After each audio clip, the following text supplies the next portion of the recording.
बिस्मिल्लाहिर्रहमानिर्रहीम। आज हम बात करेंगे पाकिस्तान के अदालती सिस्टम पर। पाकिस्तान का अदालती सिस्टम गहना चुका है, इसको दीमक लग गई है, ये अपने पाँव पर खड़ा रहने के काबिल नहीं रहा। हज़रत अली करमुल्लाहु वजहू ने फरमाया था कि शिरक का मुआशरा चल सकता है, जुल्म का मुआशरा नहीं चल सकता। तो जुल्म जिस मुआशरे में हो वहाँ इंसाफ उठ जाता है। इंसाफ और जुल्म एक दूसरे की ज़िद हैं। बरतानवी वज़ीर आज़म विंस्टन चर्चिल ने दूसरी जंग अज़ीम के दौरान जो कुछ कहा था वो भी पूरी दुनिया के सामने है और आप लोगों को भी अज़बर होगा। हम उस तफसील में नहीं जाते। उसने ये कहा था कि हमारी अदालतें अगर इंसाफ फराहम कर रही हैं, अदालतें खुली हुई हैं, निज़ाम इंसाफ पूरी तरह से राइज है, कार फरमा है, तो बरतानिया को दुनिया की कोई ताकत शिकस्त नहीं दे सकती। ये वो मौका था जब हिटलर के जहाज़ बरतानिया के शहरों पर बमबारी कर रहे थे। बरतानिया का घेराव हो चुका था। बैद नहीं था कि बरतानिया पर हिटलर की फ़ौजें कब्ज़ा कर लें। इस मौके पर चर्चिल ने अपने लोगों को तसल्ली दी कि अगर हमारा अदालती निज़ाम सही तरीके से, दुरुस्त तरीके से काम कर रहा है तो हमें दुनिया की कोई ताकत शिकस्त नहीं दे सकती। हज़रत अली करमुल्लाहु वजहू के फरमान की तरफ आ जाते हैं। उन्होंने फरमाया था कि शिरक का मुआशरा चल सकता है, जुल्म का मुआशरा नहीं चल सकता। तो इस रूह से हम देखते हैं कि हमारा मुआशरा क्या इंसाफ का मुआशरा है या जुल्म का मुआशरा बन चुका है। इसमें कतई तौर पर किसी शक की गुंजाइश नहीं रह गई कि पाकिस्तान जुल्म का मुआशरा बन गया है। इंसाफ की कार फरमाई पाकिस्तान में नहीं है, अगर है तो बड़ी लामहदूद है, बड़ी कम सतह पर है। आप हमारी अदालतों के फ़ैसलों को देख लें, किस तरीके से फ़ैसले हो रहे हैं, कौन फ़ैसले कर रहा है। यहाँ पे सबसे बड़ा फ़ैसला जो 10 रुकनी बेंच ने दिया वो काजी फ़ाइसा का फ़ैसला था, जिसमें इंसाफ की धज्जियाँ बखेर कर रख दी गई। काजी फ़ाइसा के हामी जज जस्टिस मकबूल बाकर और जस्टिस मंसूर अली शाह और इस तरह के एक दो जज समाअत के दौरान न सिर्फ जज थे बल्कि वो काजी फ़ाइसा के वकील के फ़राइज़ भी सरअंजाम देते हुए नज़र आए।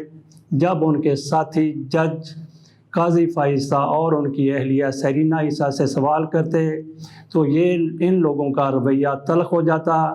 वो शदीद गुस्से में भी नज़र आते और अपने आप पर काबू भी एक दो मौके पर ना रख सके और अदालत से उठकर जाने का भी उनकी तरफ से इंदिया दिया जाने लगा। बहरहाल इस बेंच के सरबरा उमर अता बंदयाल की तरफ से बड़ी दानिशमंदी से मामले को कंट्रोल किया गया। काजी फ़ाइसा के हवाले से जो फ़ैसला आया वो 6 और 4 के तकाबल में था, जो काजी फ़ाइसा के हक़ में था और जजों की तरफ से काजी फ़ाइसा और उनकी अहलिया की साइड लेते हुए ये फ़ैसला किया गया।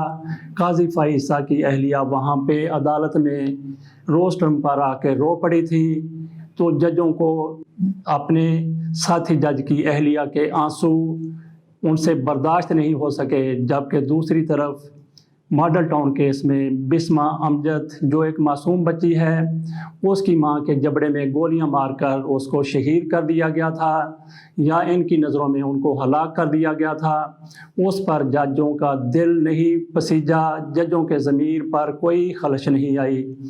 तो बहरहाल इससे आप अंदाज़ा कर लीजिए कि पाकिस्तान में फ़ैसले किस सतह पर होते हैं। काजी फ़ाइसा केस के अलावा भी आप जस्टिस वकार सेठ के फ़ैसले को देख लें, जो कोरोना के बायस जाँ बहक हो गए। उनकी तरफ से 200 ऐसे मुजरमों की सज़ा ख़त्म कर दी गई थी जो सज़ा फ़ौज की तरफ से सुनाई गई थी। उसमें सज़ाए मौत भी थी और उम्र कैद की भी सज़ाएँ थी। उस वकार सेठ के बस में नहीं था, नहीं तो वो तो कलभूषण केस में भी मुदाखलत करते हुए कलभूषण की भी रिहाई का हुक्म दे देता।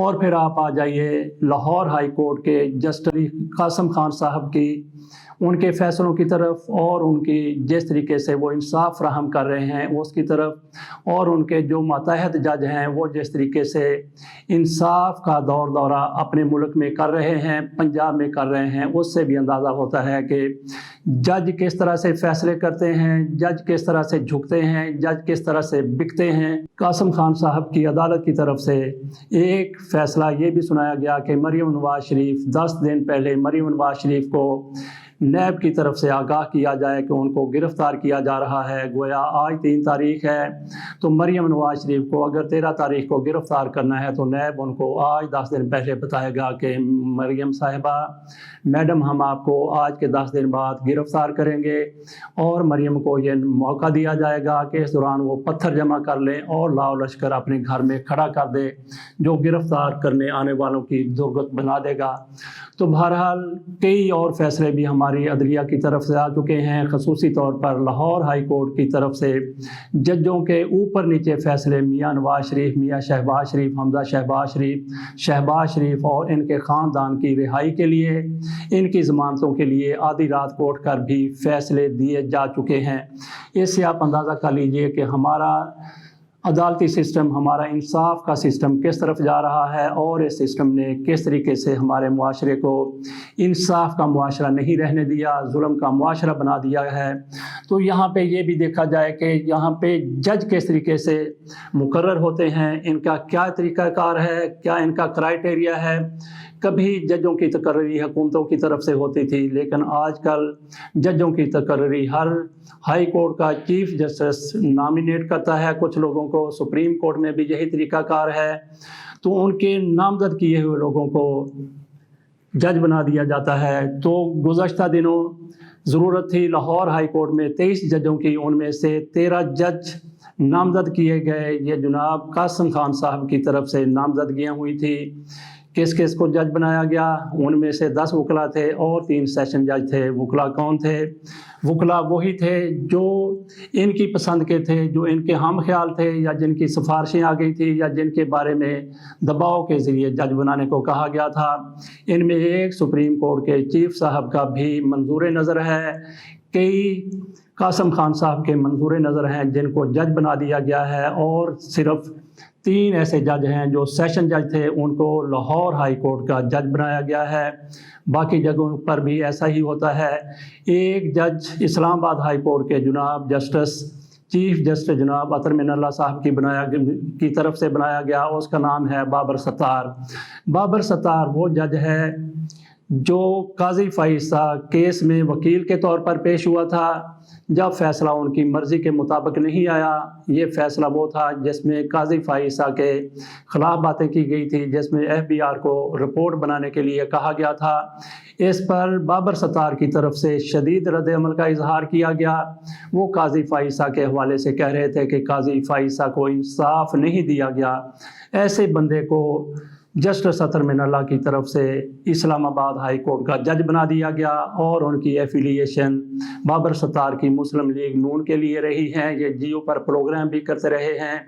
ان کی ایک ایک حرکت سے نظر آتا ہے کہ وہ کس قسم کے جج ہیں، اور جب وہ اسلام آباد ہائی کورٹ کے چیف جسٹس بنیں گے یا سپریم کورٹ میں جائیں گے تو دیکھ لیجئے کہ کس طریقے سے وہ فیصلے کریں گے۔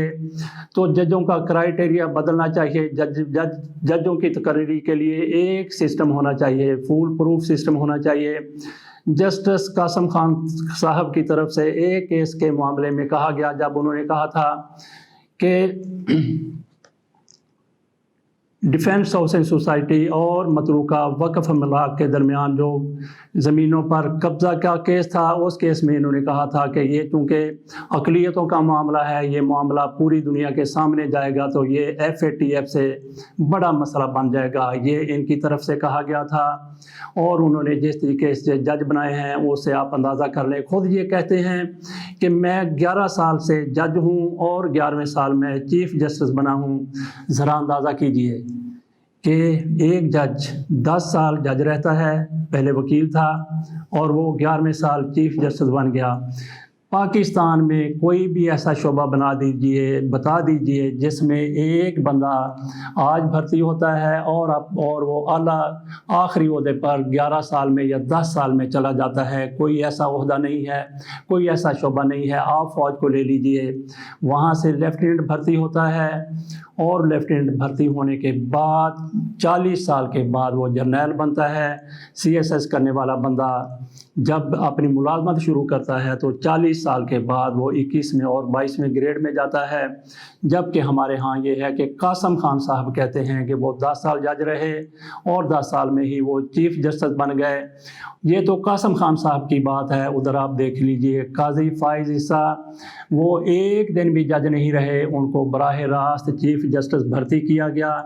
हम बात कर रहे हैं पाकिस्तान के अदालती सिस्टम की कि किस तरीके से पाकिस्तान का अदालती सिस्टम गहना चुका है, किस तरीके से इसको दीमक लग चुकी है, किस तरीके से ये जुल्म का मुआशरा बना रहा है। पाकिस्तान को इंसाफ का मुआशरा कतई तौर पर नहीं रहा। एक भी पाकिस्तान में आप जज दिखा दीजिए, एक भी बड़ा वकील दिखा दीजिए, अगर आपको उसके बारे में पता हो कि उसके पास कत्ल का मुकदमा आया, मुद्दई ने उसको कह दिया कि मैंने कत्ल किया है, तो ऐसा एक भी आपके पास चीफ जस्टिस नहीं होगा, एक भी आपके पास जज नहीं होगा, एक भी आपके पास वकील नहीं होगा जिसको सच्चाई का पता चला और उसने कहा कि मैं आपका केस नहीं लेता। किसी भी किस्म का केस किसी भी वकील के पास आ जाए, वो मुंशियात का केस है, वो कत्ल का केस है, वो रैप का केस है या कोई भी केस है, एक भी वकील आपको नहीं मिलेगा जिसने ये कहा हो कि मैं अपने ज़मीर के ख़िलाफ़ इस केस को नहीं ले सकता। जो भी केस आ जाए हमारे वकील हजरात इस केस को सुन लेके उसको जीतने की पूरी कोशिश करते हैं और इन वकला में से ही जज लिए जाते हैं। तो अंदाज़ा कर लीजिए कि जिन लोगों की बुनियाद ही झूठ पर मबनी हो, बुनियाद ही झूठ पर रखी गई हो, वो किस तरीके से इंसाफ फराहम कर सकते हैं। वो जज नहीं होंगे, वो कसाब होंगे, वो इंसाफ फराहम नहीं करेंगे, वो गुंडागर्दी करेंगे और ऐसे ही गुंडागर्दी हमारे अदालती सिस्टम में नज़र आ रही है। तो यहाँ पे हम ये बात करते हैं कि जिस तरीके से मैं यहाँ पे, हमारी वीडियो थोड़ी सी लंबी हो जाएगी लेकिन हम बात अपनी मुकम्मल करने की कोशिश करेंगे कि पाकिस्तान में किस तरीके से अदालती सिस्टम को रिफ़ाइन किया जा सकता है, बेहतर बनाया जा सकता है। फ़ौज में जाने के लिए कई तरीके हैं। ग्रेजुएशन के बाद लोग फ़ौज में जाते हैं, इंटर के बाद लोग फ़ौज में जाते हैं, मैट्रिक के बाद लोग फ़ौज में जाते हैं और 7वीं 8वीं के बच्चे भी भर्ती होने से पहले स्कूल में, कैडेट कॉलेज में या कैडेट स्कूल में जाते हैं, वहाँ उनकी तरबियत होती है। मैं समझता हूँ कि बेहतरीन फ़ौजी वो बनता है जिसकी पूरी की पूरी तरबियत मुआशरे से अलग हो के सिर्फ फ़ौजी माहौल में होती है। वो मैट्रिक के बाद बच्चे जाते हैं या मिडल के बाद वो बच्चे जाते हैं, वो उनमें पूरी प्रोफेशनलिज्म होती है, वो पक्का फ़ौजी हो जाता है। उसके अंदर पूरी पाकिस्तान के हवाले से मोहब्बत कूट कूट कर भर दी जाती है, मज़हब के हवाले से भी उसमें जिस तरीके से एक बंदे को मुसलमान होना चाहिए उस तरीके से वो मुसलमान हो जाता है। मैं समझता हूँ कि जो मिडल से या मैट्रिक से फ़ौजी माहौल में चला जाता है वो एक बेहतरीन फ़ौजी बनता है। ऐसे फ़ौजियों में से 1% भी नहीं होंगे, 1000 में हो सकता है कि 1 हो या 2 हो या 4 हों जो पाकिस्तान के साथ बेवफाई कर जाएं या दुश्मन के हाथों में खेलने लगें। बाकी 99% और उससे भी ज़्यादा पाक फ़ौज के वफ़ादार रहते हैं, मुल्क के वफ़ादार रहते हैं, मिल्लत और इस्लाम के वफ़ादार रहते हैं। तो यही तरीका अगर आपने पाकिस्तान में इंसाफ की कार फरमाई करनी है, सही तरीके से इंसाफ फराहम करना है, तो जिन लोगों को आपने जज बनाना है उनको इंसाफ के माहौल में तरबियत दी जानी चाहिए। उनके लिए भी मैं समझता हूँ कि मैट्रिक से ऐसे बच्चे ले लिए जाएं, मिडल से ले लिए जाएं जिनके लिए इंसाफ की एकेडमी हो, जुडिशल एकेडमी اکیڈمیاں تو ابھی بنی ہوئی ہیں، لیکن ایسی اکیڈمیاں ہونی چاہیے کہ جس میں بچے مڈل سے یا میٹرک سے آئیں اور ان کی پوری تربیت ہو، وہ لا کریں، وکالت کا کورس کریں، اور اس کے بعد ان کو جج بننے کی ترغیب دی جائے، جج بننے کی تربیت دی جائے۔ یہی لوگ سیشن جج بنے، یہی لوگ پھر ہائی کورٹ کے جج بنے، یہی لوگ ہائی کورٹ کے چیف جسٹس بنے، اور یہی لوگ سپریم کورٹ کے چیف جسٹس تک جائیں۔ ایسے لوگ اگر سامنے آئیں گے تو پھر پاکستان میں ظلم کا معاشرہ نہیں رہے گا، انصاف کا معاشرہ بن سکے گا۔ اگر آپ نے انہی لوگوں میں سے جج لینے ہیں، وکلا میں سے جج لینے ہیں، تو وہ آپ کو انصاف فراہم نہیں کریں گے، وہ ہمارے معاشرے کو قصابوں کا معاشرہ بنا دیں گے، وہ ہمارے معاشرے کو گنڈوں کا معاشرہ بنا دیں گے۔